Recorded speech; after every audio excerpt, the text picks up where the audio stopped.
Fortaleza, de Nossa Senhora da Assunção. Estamos aqui na TVC todos os sábados às 7 horas da manhã com o nosso programa Semeando.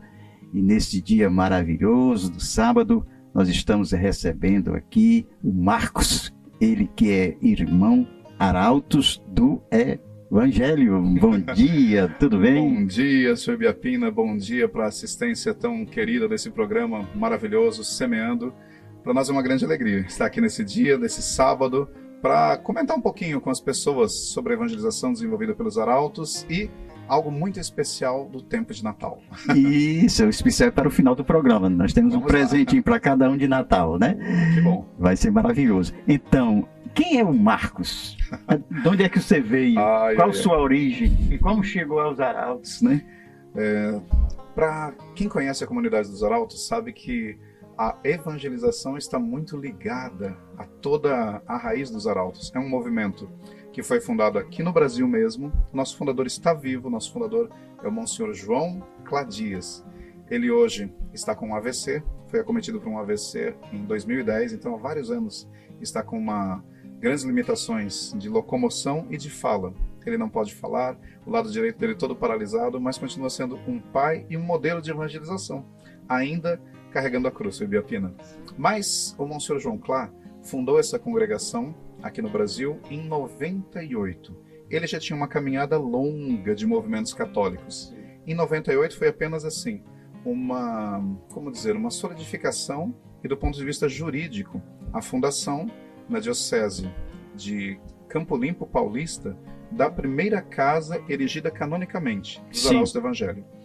Para o senhor ter uma ideia, cresceu tanto esse movimento em pouco tempo, graças ao apoio do Papa São João Paulo II, que nos deu toda a orientação, todo o apoio, todo o amparo, que no ano de 2001, menos de 3 anos depois da fundação da primeira casa, do ponto de vista canônico, essa associação já tinha se espalhado por mais de 20 países. E nós pleiteamos a aprovação pontifícia ao Papa São João Paulo II. E tivemos a alegria de estar lá com ele. Eu mesmo tive a alegria de estar lá com ele. Por coincidência, no dia do meu aniversário, no ano de 2001, estive lá com o Papa. Foi uma coisa marcante, emocionante. E no dia 22 de fevereiro de 2001, o Papa São João Paulo II, então, nos deu a aprovação pontifícia. Isso marca o início da instituição Arautos do Evangelho, enquanto uma associação que trabalha no mundo inteiro evangelizando.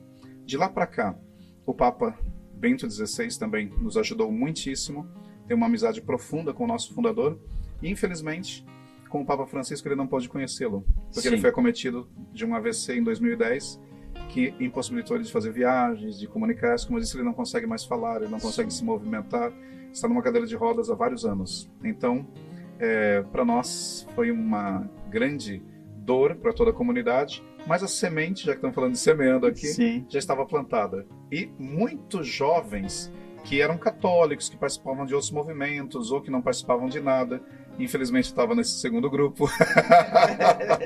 Já que o senhor pergunta, a gente tem que falar a verdade, é feio mentir ainda mais ao ar. Não, isso aí não é verdade, não. Não participava de muitas coisas católicas, etc.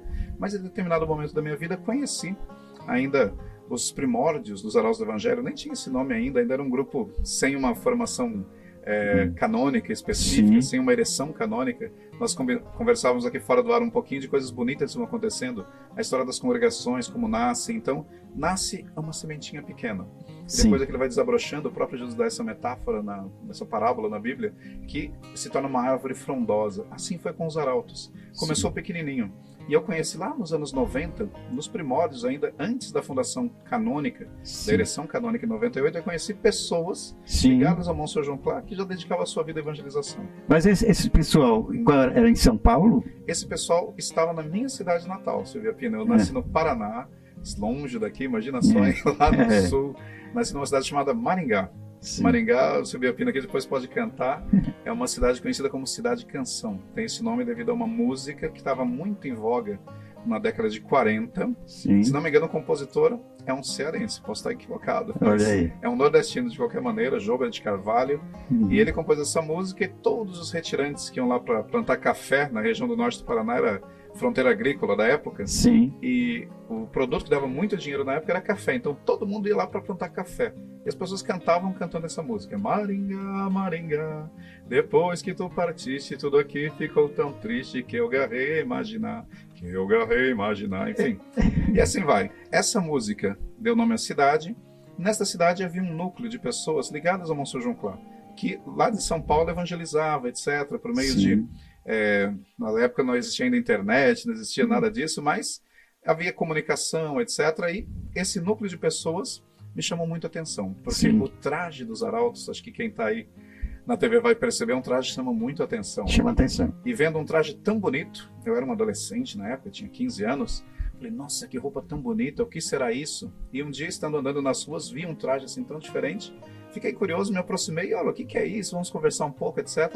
E acabou que era para ser uma conversa de 2 minutos para tirar uma informação. Sim. Se transformou numa conversa de mais de 1 hora, em que muitas coisas sérias foram tratadas, inclusive, qual que é a verdadeira finalidade da vida humana? E me disse, um jovem da minha idade, tinha 15 anos, ele também me evangelizou. Ele disse, a finalidade da vida humana é conhecer, amar e servir a Deus. Mediante isso, salvar a própria alma. Todo o resto deve estar subordinado a esse núcleo. Sim. Ou seja, a finalidade do homem nessa terra é conhecer, amar e servir a Deus. Aquilo me pareceu tão impressionante, eu nunca tinha ouvido alguém falar com tanta convicção, com tanta propriedade, e percebi já naquele primeiro contato que havia muita seriedade naqueles jovens, naqueles adolescentes que eram da minha idade. E fiquei encantado, eles me convidaram, olha, vamos frequentar lá o nosso grupo de jovens, etc. Tal. Sim. Comecei a frequentar e estamos aí, graças a Deus. Graças a Deus. Eu estou observando aqui seu testemunho, como Deus atrai as pessoas, né? Você foi atraído pelo fardamento, vamos dizer, beleza. A roupa da beleza. Exatamente.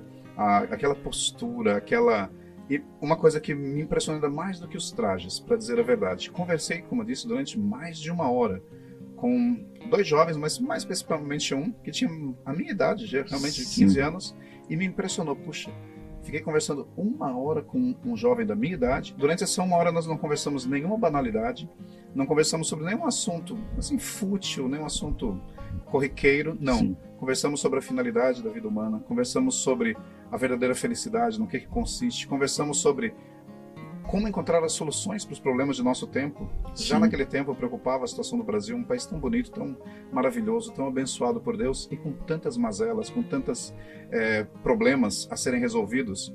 Conversamos só assuntos sérios, e me impactou ver a firmeza daquele jovem, as convicções daquele jovem, e uma coisa que impactou bastante. Durante essa 1 hora, eu não vi aquele adolescente que tinha a minha idade usar uma expressão vulgar, não usar uma palavra de um calão mais baixo, nada. Ou seja, era um jovem que percebia-se pelo seu asseio pessoal, pelo seu vocabulário, por tudo, que era uma pessoa que praticava castidade. E isso me impressionou muitíssimo, porque eu não achava que fosse possível, nos dias de hoje, um jovem de 15 anos, um adolescente, numa cidade como aquela que eu vivia, muito quente, etc, etc., uma pessoa praticar a castidade. Eu achava que era impossível. No meio social de onde eu vinha, parecia uma quimera.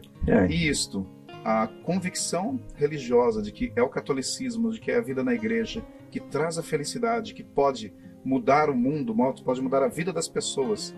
E o testemunho pessoal daqueles 2 jovens, especialmente um com quem eu mais conversei, que eu via que realmente a vida dele era diferente de tudo que eu conhecia, isso me encantou, me tocou profundamente. Falei, nossa, então existe uma maneira diferente de ser feliz. Uma maneira buscando ajudar os demais, buscando não os prazeres dessa terra, mas buscando ganhar o céu, buscando nessa terra levar uma vida como Jesus deu exemplo, carregando a cruz, uma vida de pureza, uma vida de pobreza, castidade e obediência, para falar nos nossos clássicos. Isso me encantou. Você vê o que é o chamado, né? Você tem um chamado com 15 anos, que é uma idade ainda muito jovem, né? Numa época também muito diferente da de hoje, muito né? Diferente. Muito diferente. E aí está você como os arautos do Evangelho, e eu estou vendo a imagem de Nossa Senhora de Fátima aí. Qual a importância dela no movimento? Senhor Biapina, Nossa Senhora para nós, enfim, aqui, para ser mais preciso, não sei se a câmera vai pegar aí, mas está Nossa Senhora, o Santíssimo Sacramento e um símbolo pontifício para simbolizar o Papa. Com Jesus Eucarístico, com Nossa Senhora e com o Papa, são, nas palavras de São Luís Maria Grande de Montfort, as 3 flores dos bem-aventurados, são as 3 devoções, são as 3 principais bases e pilares da espiritualidade católica. Se somos católicos apostólicos romanos, a nossa universalidade, a nossa união em torno de uma mesma fé, de um mesmo credo, de uma mesma liturgia, se faz na pessoa do Papa. É amando o Papa, é servindo ao Papa, que nós podemos realmente ser católicos. Ele é uma peça de unidade, é muito importante. Nós não somos anjos, somos homens, nós temos um corpo unido a uma alma. E se a gente tem um corpo, a gente precisa das realidades visíveis para nos ajudar a chegar nesse céu que é uma realidade espiritual.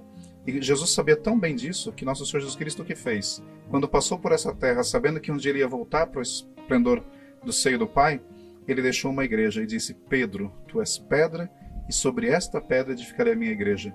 Não é uma pedra material, não é um templo, não é o Vaticano que é o centro da igreja. É sempre uma pessoa, é sempre um homem, fraco como todos nós, débil como todos nós, talvez com debilidades, com misérias, como o primeiro Papa mostrou, São Pedro. Ele mesmo traiu a Jesus, ele mesmo abandonou a Jesus, mostrando que ao longo dos séculos quantos papas teriam fraquezas. Sim. Mas é amando o Papa, é amando a igreja como ela é. Não uma igreja em tese, nas nuvens, não. A igreja com a sua caminhada histórica nessa terra, com as suas dificuldades, com os seus problemas, mas a igreja que Jesus deixou para nos ensinar o caminho do céu. Isso é o papel do Papa. O papel da Eucaristia é tudo. Jesus é o centro da igreja. O Papa São João Paulo II escreveu na encíclica Eclésia da Eucaristia. A Eucaristia é o centro da vida da igreja. E por último eu deixei para falar de Nossa Senhora, que é o que mais toca o coração de um filho. É lembrar da mãe. Ou seja, todos nós arautos fazemos a consagração como escravos. E se só permitir, eu vou ficar em pé um minutinho, não sei se as câmeras vão pegar aqui. Deixa eu virar um pouquinho. Nós usamos aqui na cintura uma corrente. E é corrente mesmo, é uma corrente da escravidão de amor a Jesus pelas mãos de Maria. São Luís, um santo mariano do século XVIII, francês, dizia assim: a maneira mais rápida, mais curta, mais fácil, mais segura de se chegar a Jesus é por meio de Maria. E a primeira frase de um livro, que era o livro de cabeceira do Papa São João Paulo II, escrito por esse santo, São Luís Maria Grande de Montfort, diz o seguinte, a primeira frase do livro, Tratado da Verdadeira Devoção: foi por intermédio da Santíssima Virgem que Jesus Cristo veio ao mundo. E é por intermédio da Santíssima Virgem que ele quer reinar no mundo. Isso resume o papel de Nossa Senhora. Ela foi o canal maravilhoso, o canal abençoado, pelo qual Deus se fez pequeno para vir até nós. E é por meio dela que nós nos faremos grandes para chegar até Deus. Ou seja, ela é essa ponte, ela é essa união entre o divino e o humano. Ela é o canal escolhido por Deus. Não que Deus precisasse dela, nós sabemos isso, Deus não precisa de ninguém. Mas ele quis, por amor à humanidade, ter alguém para chamar de mãe. Ele quis se fazer pequenininho, quis fazer bebezinho, depender dela para tudo. É um exemplo para nós. Se ele quis depender dela para tudo, nós também devemos ter esse mesmo amor e depender dela para tudo, porque é por meio dela que a gente chega até ele. Bem, se alguém está nos assistindo e queira depender dela, vocês lá têm consagração, fazem a consagração também. Sim, sim. Inclusive, na Catedral de Fortaleza, no dia 19, houve uma cerimônia lindíssima. Talvez muitas pessoas que estão assistindo tenham participado, etc. Foi na semana anterior agora. E dia 19, uma cerimônia de renovação da consagração à Nossa Senhora. E o padre Ricardo Basso, que é um sacerdote da nossa instituição, dos Arautos do Evangelho, que é um grande pregador e que faz pela internet um curso de consagração. Graças a Deus, mais de 1 milhão de pessoas... 1 milhão de pessoas? 1 milhão de pessoas nos últimos 3 anos fizeram esse curso e se consagraram a Nossa Senhora. Então, para nós é uma alegria imensa, porque nesse nosso querido Brasil, tão sofrido, tão cheio de dificuldades, tão cheio de problemas, estamos fazendo o que o Senhor nos ensinou, semeando. Semeando junto com Nossa Senhora, semeando junto com a Santíssima Virgem, semeando o amor a Maria e o amor a Jesus por meio dela. Então essa consagração, nós sempre temos cursos, depois as pessoas podem, se o Senhor nos permitir, vamos colocar os contatos aqui, deixar aqui no programa, no vídeo, sempre estamos fazendo cursos de consagração presenciais aqui na nossa casa de Fortaleza. Sim. Ou se a pessoa preferir, pode fazer online. Pode entrar numa plataforma online que temos e fazer o curso com o Padre Ricardo Basso, que ele faz aberto às pessoas do Brasil inteiro. É gratuito.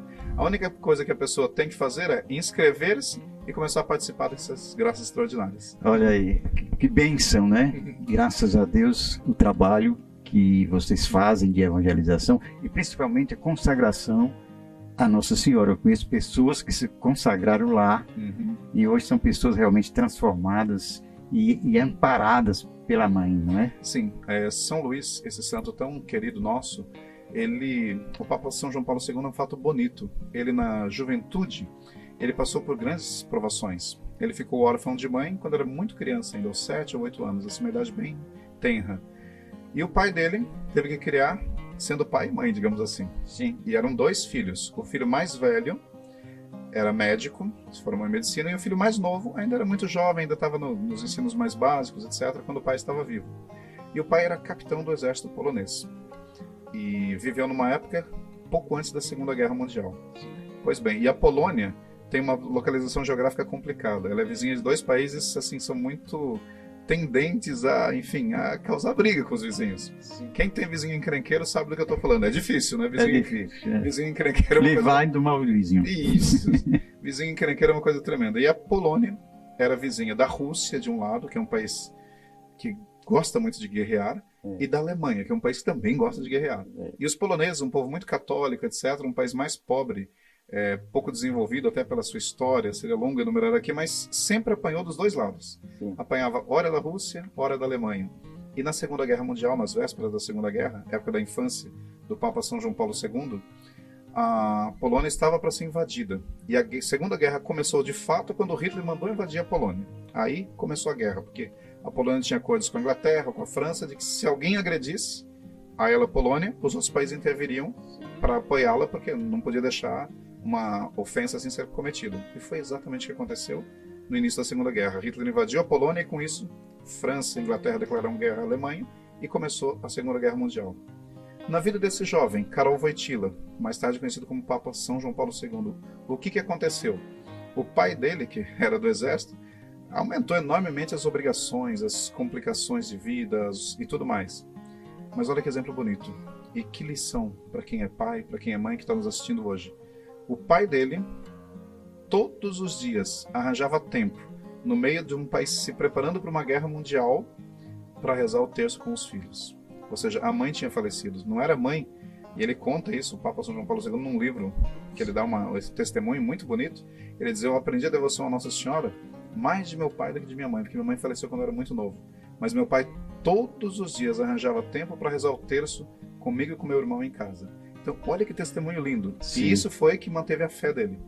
Logo que começou a guerra, o irmão morreu de uma maneira tremenda. O irmão era médico e foi confiscado, por assim dizer, pelas tropas nazistas para cuidar de um acampamento ali.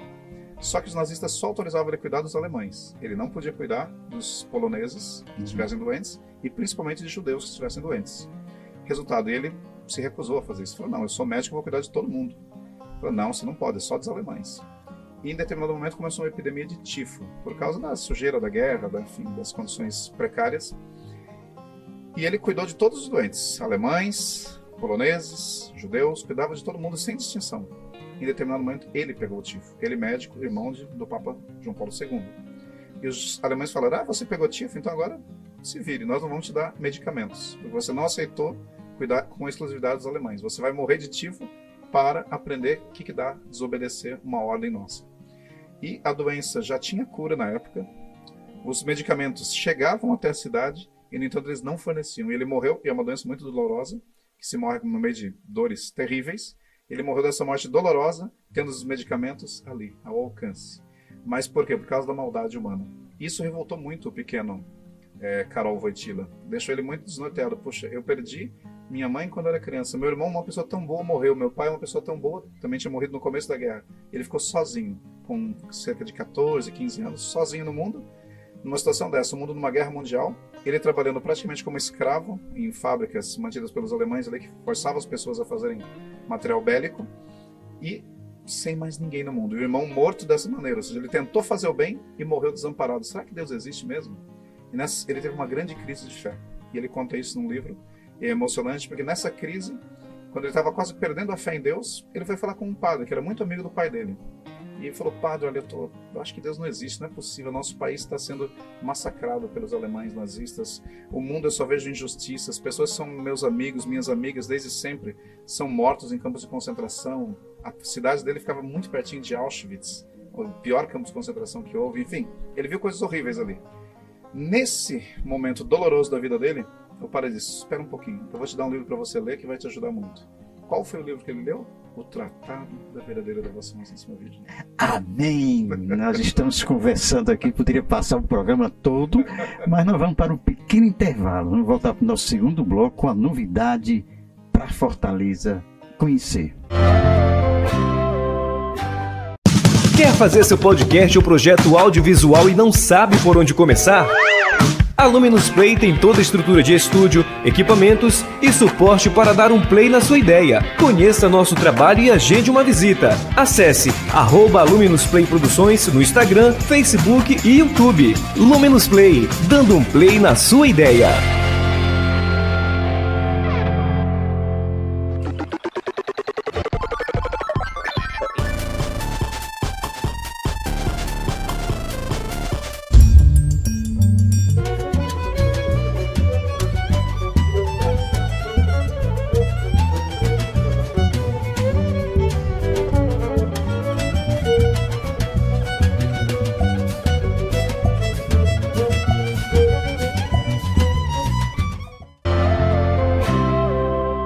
Estamos voltando com o nosso segundo bloco, conversando com o irmão Marcos dos Arautos do Evangelho. E nesse momento nós vamos saber dele uma novidade lá já para nós aqui, e que você já vai falar e convidar o povo de Deus para participar nesse Natal que já está se aproximando. Com muita alegria, Silvia Pina. O Natal é uma época a mais tocante, a mais bela do mundo, porque todos nós temos saudades da nossa infância. O Natal é a época em que a família se reúne, em que tantas coisas bonitas acontecem, em que é uma época de perdão, é uma época de relevar tanta coisa que aconteceu e renovar as forças para o ano novo que está chegando, para a gente lutar mais, para a gente vencer as dificuldades que restam. E o Natal é esse, eu diria, um oásis no meio do deserto. Para a gente ter força para continuar a caminhada, vem o Natal, aquela época de paz, de alegria. Para manter sempre vivo esse espírito de Natal, os arautos gostam de dar uma contribuição artística que eu daria. Em todas as nossas casas e também aqui, os jovens lá dos arautos montam um presépio. Sim. Mas é um presépio um pouco diferente. É um presépio que tem som, luz e movimento. É uma narração da história do nascimento do menino Jesus. São 22 minutos de narração e a gente vai acompanhar desde o momento que os reis magos viram a estrela lá no Oriente e se aproximaram, e Herodes que manda matar as crianças, e São José e Nossa Senhora que são chamados por um recenseamento, vão até Belém, tentam se hospedar nas casas, não conseguem ninguém, vão ter que ir uma gruta, e os magos que chegam, enfim, toda aquela sequência maravilhosa que nós conhecemos lendo a Bíblia. É interessante quando a gente, diante dos olhos, tem aquilo representado de alguma maneira. E essas peças do presépio, elas têm movimento e, ao mesmo tempo, jogos de luz e o som, que consiste de músicas de fundo e uma narração muito bonita, vão contando toda essa história. E fatos depois da vida de Jesus adulto. Pregações dele, milagres dele, também antes ainda da anunciação do anjo a Nossa Senhora. Enfim, é muito bonito. Tem toda uma narração bonita que culmina com o quê? Com a Santa Ceia, Jesus se dando como alimento para nós na Eucaristia. Pouco depois disso, nós veremos Jesus carregando a cruz, morrendo por nós no alto do Calvário, e Jesus ressuscitando, vencendo a morte e nos abrindo o caminho do céu. Tudo isso em pouco mais de 20 minutos. E nós vamos ter uma série de apresentações agora, todos os sábados e domingos, das 4 da tarde até as 20 horas e 30 minutos. Sessões, a cada meia hora, uma sessão. 16 horas começa, 16h30 começa, 17 começa, e as várias sessões vão se seguindo. As pessoas chegando podem assistir a primeira sessão que tiver vaga, podem assistir 2 vezes seguida, 3, trazer os parentes, amigos, sempre aos sábados e domingos. Isso até o dia 8 de janeiro, para pegar todo o período litúrgico ligado ao Natal. E vai até o dia 8, que vai ser a festa da Epifania, com a qual se encerra o ciclo litúrgico do Natal. Na terça-feira seguinte já começa o tempo comum de novo. Ou seja, todo esse período ligado ao Natal vai haver essa mensagem maravilhosa, um presépio artístico, bonito. Nós vamos ver algumas imagens aqui. O seu Biapina já conhece. Já conheço, é uma maravilha, realmente. Vale a pena assistir. Eu fiquei maravilhado, inclusive, no dia que por ter essa oportunidade. E esse ano, se Deus quiser, nós vamos combinar aqui com o pessoal da equipe para gravar lá também ao vivo, no sábado e no domingo, né? E daqui até lá nós vamos ficar divulgando realmente esse grande momento que você pode viver junto com os arautos e todo o povo de Deus, esse espetáculo de fé que nos toca o coração e evangeliza as pessoas. Sim, eu dou até um testemunho aqui que a bênção inicial para começar esse presépio nesse ano foi dada por Dom Valdemiro, nosso bispo auxiliar aqui da arquidiocese. Um abraço, Dom Valdemiro. Sim, eu peço sua bênção também. E foi muito bom, foi uma visita super calorosa, super paternal que ele nos fez. E viu o presépio, se encantou, mandou uma mensagem, nos incentivou a propagar o máximo possível. E vários padres já foram assistir também. E estamos combinando agora com muitas turmas de catequese. Tem muitas turmas de catequese, tem colégios também que estão marcando momentos específicos. E fica um convite para você que está ouvindo. De repente você é catequista, de repente você é professor, coordenador de um grupo de jovens, enfim. Entre em contato conosco para marcar um horário para a sua turma. Seja ela uma turma escolar, seja ela uma turma de catequese, seja uma turma de grupo de crisma, ou mesmo um grupo de oração. Muitas pessoas estão fazendo isso, muitos sacerdotes, padres aqui da diocese estão nos procurando para a gente ajeitar essa acolhida. Procuraremos fazer com todo carinho, com todo o desvelo, para que as pessoas possam realmente ter uma experiência de encontro com Jesus nesse Natal. Entrada franca. Entrada franca, não precisa pagar nada. E aviso, levem o lenço, ou talvez até o lençol para enxugar as lágrimas. Porque é preciso, muita gente chega às lágrimas mesmo, que é bem emocionante. Bem, nós vamos colocar aí no nosso programa o endereço lá dos arautos. Sim. Eu já falo aqui ao ar, mas depois vai aparecer certamente por escrito. Sim. Rua Aloísio Borba, 1035, no bairro Luciano Cavalcante. O dia, eu repito, sempre aos sábados e domingos, começando às 16 horas, a última sessão às 20 horas e 30 minutos, para acabar às 21.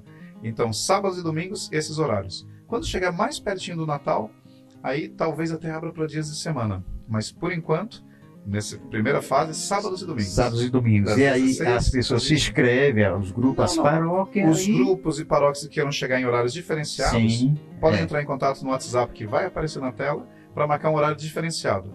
Nesse horário, das 16 às 20h30, não precisa nada, é só chegar que está aberto para qualquer pessoa, será acolhida de coração.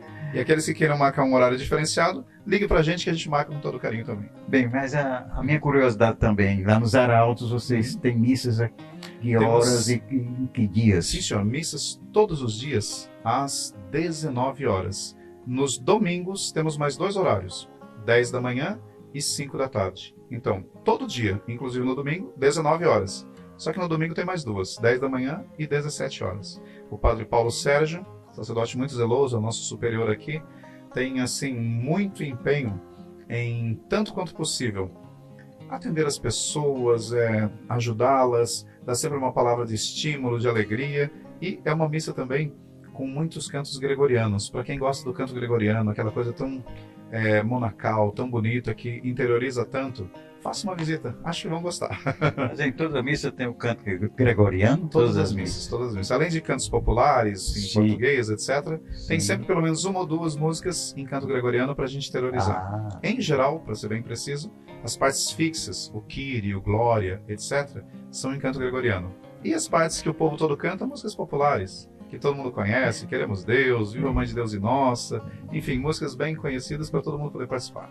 Então, aí de qualquer maneira eu queria lhe fazer uma pergunta, se independente do horário das missas. Sim, senhor. Por exemplo, se eu quiser ir visitar e conhecer lá os arautos. Esteja à vontade. A qualquer hora? O senhor e qualquer das pessoas da audiência que tão querida, tão seleta que o senhor tem, a qualquer hora, a qualquer momento, pode estar lá, sempre vai ter alguém na casa para acolher com carinho, com alegria, os filhos de Deus e de Nossa Senhora que lá queiram nos visitar. Bem, nós já estamos aproximando do final do programa. Eu gostaria que o nosso querido irmão lhe agradecer a sua disponibilidade, estar aqui com a gente, engrandecer o programa de hoje, de conhecimento.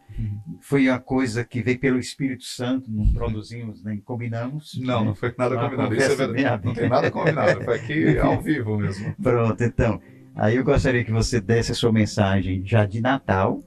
Uma mensagem para o Natal. Nesse mundo em que estamos tão conturbado, num país tão cheio de feridas a serem curadas, tão cheio de problemas variados, a vida pessoal de cada um de nós com tantos desafios, a vida profissional dos jovens, a vida em todos os sentidos, familiar, meu Deus, quantos problemas para a gente ver a harmonia na família hoje em dia. Qual que é a solução de todos os problemas? É olhar para o alto. Quando nós olhamos para o céu, quando nós pedimos a força de Deus, tudo se resolve. E o Natal é uma época maravilhosa para a gente reavivar isso. Mais uma vez lembro essa frase que Santo Agostinho dizia, e que é uma realidade tão grande, que Nosso Senhor se fez pequeno através de Maria para que nós possamos nos fazer grandes para Deus. E a época do Natal é para isso, é para nós nos lembrarmos que é somente através da Virgem Maria, somente através de seu Filho, o menino Jesus, que nós vamos alcançar a felicidade nesta vida, a paz e a harmonia entre todos os povos aqui neste mundo, a prosperidade material inclusive, e o que é mais importante do que tudo isso, chegar um dia no céu para estar com Deus face a face por toda a eternidade. Para você, meu querido irmão, minha querida irmã, que assiste aqui esse programa tão cheio de carinho, tão cheio de fé, do nosso querido Ibiapina, programa Semeando, esse Natal tem que ser diferente de todos os outros. Esse Natal tem que ser um momento em que a sua vida dê um impulso para Deus, um impulso para o alto. Se agarre a Jesus, se agarre a Maria e descubra que a verdadeira felicidade não está no dinheiro, não está nos prazeres, está em buscar a santidade nesta terra. Que Jesus e Maria te abençoe, meu irmão e minha irmã. E nesse advento, eu convido você a se preparar bem para o Natal, lá visitando e conhecendo esse lindo presépio extraordinário lá na Casa dos Arautos do Evangelho. Um bom dia para você e até o próximo programa, se Deus quiser.